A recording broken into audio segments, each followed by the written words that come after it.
Welcome to Managing Asia. I'm Christine Tan in Beijing. China's booming travel industry is driving growth for many online players. But in a crowded market, the journey is far from smooth sailing. Today we check in with China's biggest travel website, Ctrip.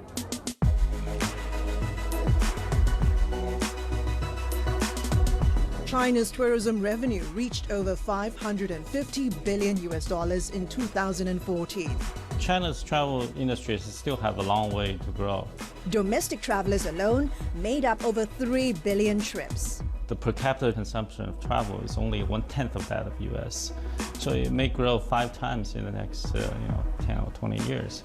And James Liang is in the center of it all.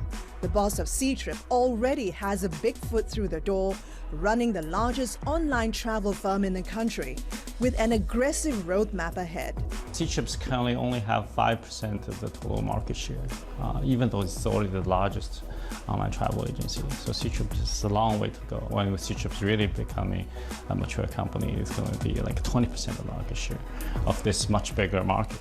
So Ctrip has more than 10 times of the room growth in the next 5 to 7 years.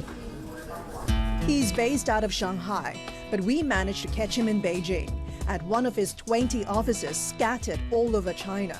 Looking after a total of 16,000 employees, Liang has come a long way from 1999, when he co-founded the company with 3 other people. I was actually working for Oracle as the head of ERP consulting, and I was a friend and a business partner with Jiqi, one of the founders. He's running a small software firm here, and he has few friends, classmates. One is Neil Shen. So 3 of us got together, and we also think that we need somebody from the travel industry. Then we partnered with the 4th founder, Fan Ming. Back then, e-commerce was already quite prosperous in the US back in late 1999. But in China, there's quite a few hurdles. One is payment, one is infrastructure, logistics. But travel particularly, you don't need a lot of logistics. Also, for certain types of travel products, for example, hotels, you don't need to actually collect the payment. The customer can pay at the hotel. So for these reasons, we think travel will be the first e-commerce category taking off. Liang today is always on the move, busy expanding a business that's already raking in annual sales of $1.2 billion and giving lectures at Peking University. But the grueling schedule seems to be taking a toll as he navigates the fast-moving business that has been bumpy from the start. Did you meet with a lot of skepticism at the beginning? Oh yeah. People say, okay, this model is interesting, but it's not quite the same as the e-commerce company in the US. Are you going to be as profitable as your counterparts in the US? But actually, we were more profitable because the one we're offering is quite unique, and we have very little competition. So we are not only taking business from the people using internet, but also taking a lot of business from traditional travel agencies. So we become not just the largest e-commerce website, but also become the largest traditional air ticketing agents as well. So we're taking a lot of market share, and we were very profitable in the beginning. So profitable, Liang took the company public on NASDAQ in 2003. But drumming up investor interest for the Chinese online company was tough. Well, it's actually pretty hard because people don't believe China is that advanced to be able to do the internet. But our story is quite compelling. So as soon as they understand we're not just the internet company, we actually had a lot of unique advantages, the things we did offline to work around this problem. And our proposition just not the online market, but the total travel intermediary market. They actually think we even have a better future than some of the US counterparts. But of course, we have to prove it by our numbers. So gradually people accepting us, and by 2005, 2006, we were already a multi-billion business, and also we are very profitable business as well. Do you remember the first day of trading? Yeah. Actually, I was already back at my house in China, so we were actually watching the stock, how the stock the prices fluctuates during the first day. It went up a lot. I think it was the first day rise up one of the highest amount among all the IPOs of that year. But in 2006, Liang decided to step away from the business to pursue a PhD at Stanford, only to return in 2013.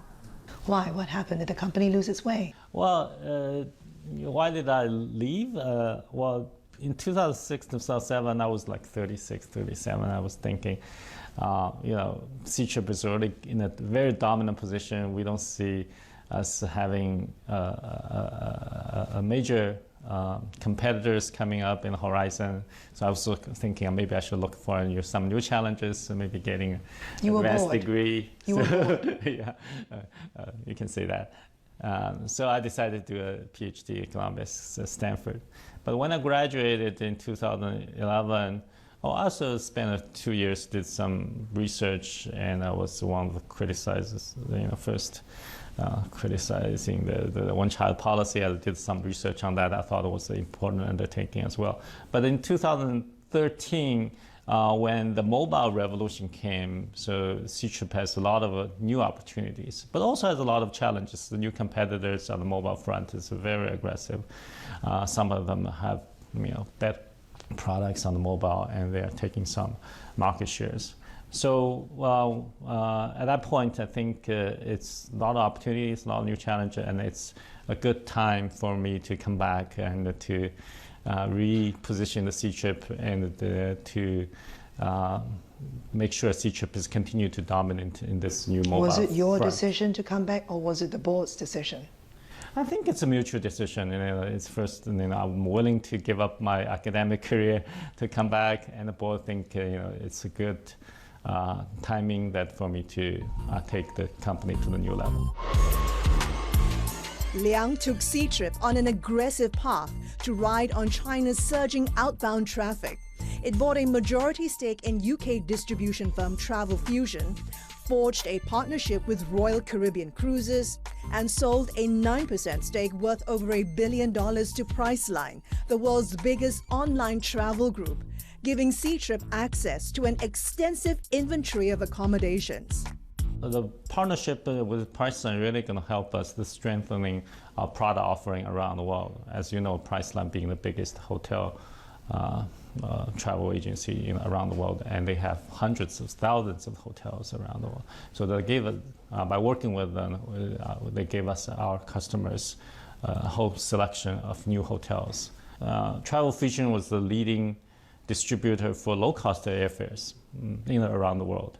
And particularly in Asia, there's a lot of new low-cost carriers, and Chinese are actually buying these new low-cost airfares a lot. And also the cruise business is also another new, very bright future new business for us.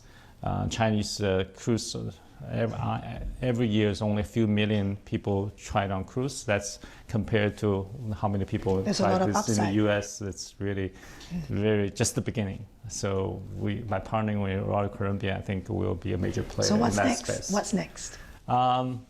We're actually talking a lot of companies. Last year we invested 12 travel-related companies, mostly in China. So we could continue to look for unique products and exciting opportunities and like best teams in China. But we're also looking at around Asia. But I think the best opportunities to look for is actually the specialized tour, specialist travel.